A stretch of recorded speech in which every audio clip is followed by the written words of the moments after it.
পরিষ্কার ধর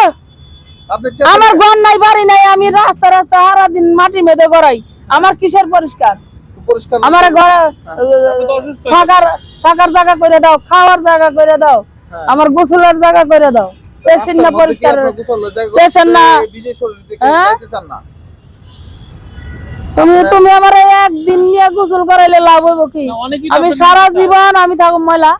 অনেকেই নিতে চায় আপনি যেতে চান না অনেকের এরকম রিপোর্ট আছে আমাদের কাছে কেরায় রিপোর্ট দিছে আমার একটু কন্ত আমি সেদিন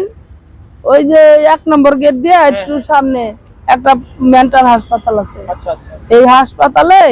আমি খালি একটু মাথাটা সাবান শ্যাম্পু দিয়ে ধুইতে গেছিলাম আমার বাইরে মাইরা দিছে কারা হাসপাতালের কর্তৃপক্ষ আপনারে কেডা কইছে আমারে গোসল করবার যাইবার কইছে আমি যাই না এমন রিপোর্ট দিছে কেডা আমি সারা জীবন আমার টাকা দিয়ে বাজার কইরা প্রশ্ন কম করে হ্যাঁ কথা বলেন আমি সারা জীবন আমার টাকা দিয়ে বাজার কইরা আট বাজার করে রাইন্দা বাইরা সেই জঙ্গলের ভিতরে আমারে নিয়ে রাখছে কুমিল্লা আন্টি শীত উপলক্ষে তো আমরা যারা এই যে পাগল অসুস্থ আছে তাদেরকে আমরা গোসল করাই দিচ্ছি আপনাকে একটু গোসল করে আনবো হ্যাঁ চলেন অত কথা বাদ দিয়া আমার একটা গোসলের জায়গা করে দিয়ে যান আমার যখন একটু ফ্রেশ করে দিই আমার যখন দরকার হয় আমি ওইখানে যাই গোসল করব নতুন কাপড় চোপড় এগুলো চুল টুল ঠিক করার জন্য আমরা চুলটা একটু ওয়াশ করাই দিব আপনি একটু চলেন আসেন হ্যাঁ গরম পানিতে গোসল করাবো চলেন আমি যাব না কোথাও কে যাবেন না কে লাগে কোন একটু যাইতে হবে আপনারা এই মহল্লায় আমারে বহুত গোসলের জায়গা আছে এইখানে আপনারা তারে টাকা পয়সা দিয়া রেডি করে দিয়া যাবেন যে সে যখনই এখানে গোসল করতে চায় তখনই গোসল করতে দিবেন যখনই কাপড় চোপড় ধুইতে চায় তখনই কাপড় চোপড় ধুইতে দিবেন টাকা দিব আমরা এরকম একটা ব্যবস্থা করে দিয়ে যান ওই বাজারে হাউস আছে তখন আর সুন্দর সুন্দর কাপড় চোপড় আইনা দিবেন আমি পিনতে থাকবো আপনি পরে থাকবেন আপনি তো নিয়ে হয়ে থাকেন আপনার তো অনেক জামা কাপড় আছে ব্যাগে দেখলাম ভালো ভালো এগুলো তো পরেন না তুমি পরে কি করবেন হ্যাঁ এগুলো পরে একটু পরিষ্কার পরিচ্ছন্ন হয়ে থাকবেন না পরিষ্কার আমি কোনখানে গেলেন তাই বলেন আমি তার কাছে যাবো গোসল করতে অনেকেই আসতে চায় কিন্তু আইসা অনেকেই আপনার কি খোঁজ নিছে আমি সব সাংবাদিকরে কইছি যে একটা আমার সামনে একটা মানুষ আনেন আইনা সুন্দর করে তারে বুঝায় কোন আমি গোসলের যদি সে জায়গা দেয় আমার যখনই দরকার আমি তখন গিয়ে সেখানে গোসল করব কাপড় চোপড় ধুইব মাথা ধুইব পরিষ্কার থাকবো এমন একটা লোক আজ পর্যন্ত ঠিক করে দেয় নাই খালি বুয়া পেশাল একদম বুয়া পেশাল আমি পছন্দ করি না যদি কেউ বলে আবার যে আমরা নিতে চাই যায় না সেই লোকের ঠিকানা লয়ে আমার কাছে আসবেন তাই নাকি আপনি কি বাসা বাড়ি করে আপনি থাকবেন না কেন রাস্তায় থাকবেন না মানুষের বাড়িতে আমি থাকবো জমকা আমার জায়গা কিনা বাড়ি কইরা নিজের করে দিতে হইব তাইলে আমি যাব সরকারি যে আশ্রয় প্রকল্প ঘরগুলি সরকারে দিলে যামু হ্যাঁ যামু যাবেন তো যারা ভূমিহীন তাদেরকে তো ঘর দিচ্ছে ঘর দিলে যামু তো আপনি এভাবে থাকলে তো অন্য প্রতিবেশীদের সাথে মিলে থাকতে পারবেন না আপনি তো অনেক নোংরা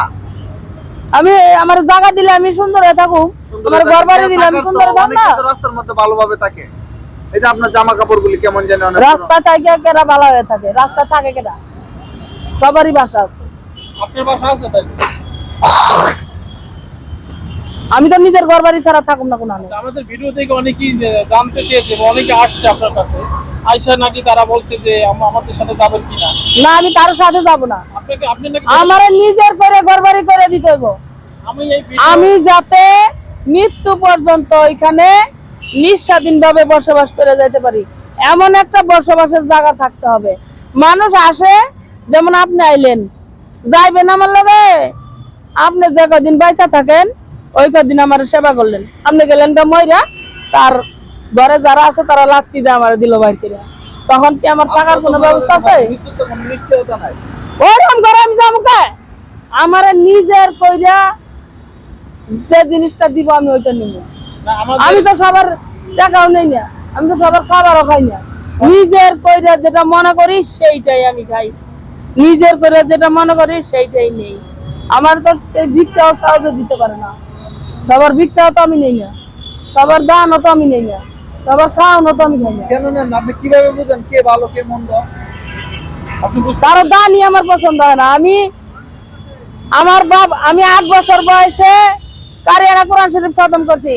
ওক্তের নামাজ ওক্তে আদায় করছি, হাজার হাজার টাকা দৈনিক ইনকাম করছি, স্কুল মাদ্রাসায় ফার্স্ট ক্লাসে পড়ালেখা করছি।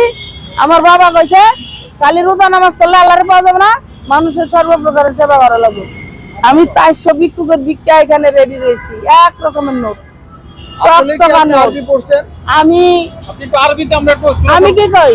আমার 4-5টা ভিক্ষুকের টাকা সবসময় হাতেই থাকছে। আচ্ছা আন্টি, জীবনে কোনো ভিক্ষুক দেয় না, আমি ব্যাগের থেকে টাকা বার করছি। আমার বাবা কইছে